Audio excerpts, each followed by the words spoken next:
இச்செய்தியை வழங்குபவர் Aalayam associates private limited property developers.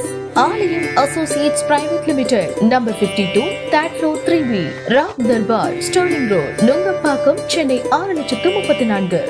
Ajith படத்தில் இருந்து விலகிய பின்னர் இயக்குனர் விக்னேஷ் சிவன் தான் இயக்க உள்ளதாக அறிவித்த திரைப்படம் லவ் இன்சூரன்ஸ் கம்பெனி.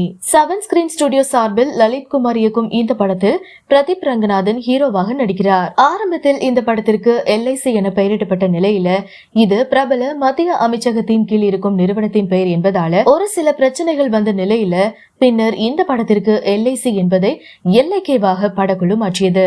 இந்த படத்தின் டைட்டில் மற்றும் ஃபர்ஸ்ட் லுக் வெளியான நிலையில் ரசிகர்கள் மத்தியில் நல்ல வரவேற்பை பெற்றது. தற்போது இந்த படத்தில் மிக முக்கிய கதாபாத்திரத்தில் நடித்து வரும் நடிகர் SJ சூர்யாவின் லுக்கை படக்குழு வெளியிட்டுள்ளது. உயர்ந்த கட்டிடத்தின் மேல் அமர்ந்திருக்கும் அவரை சுற்றிலும் சில ட்ரோன் கேமராக்கள் பறந்து கொண்டிருப்பது போலவும் அவர் கையில் வாட்ச் ஒன்றை வைத்திருப்பது போலவும் உள்ளது. சில இளைஞர்கள் மொபைல் பார்த்து கொண்டிருப்பதும் இந்த போஸ்டரில் உள்ளது. இளவட்ட ரசிகர்களை குறிவைத்து இந்த படம் எடுக்கப்பட்டு வருவது இந்த போஸ்டரை பார்த்தாலே தெரிகிறது. மேலும் இந்த படத்தில் பிரதீப் ரங்கநாதனுக்கு ஜோடியாக கீர்த்தி ஷெட்டி நடித்துள்ளார்.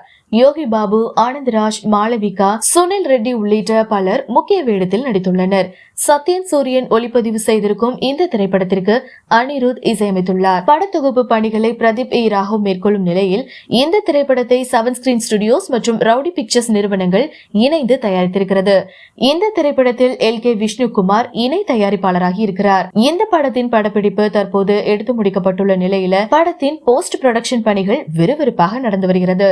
ஏற்கனவே வெளியான ஃபர்ஸ்ட் லுக்கை தொடர்ந்து செகண்ட் லுக்காக SJ சூர்யாவின் போஸ்டர் வெளியாகி நல்ல வரவேற்பை பெற்றுள்ளது.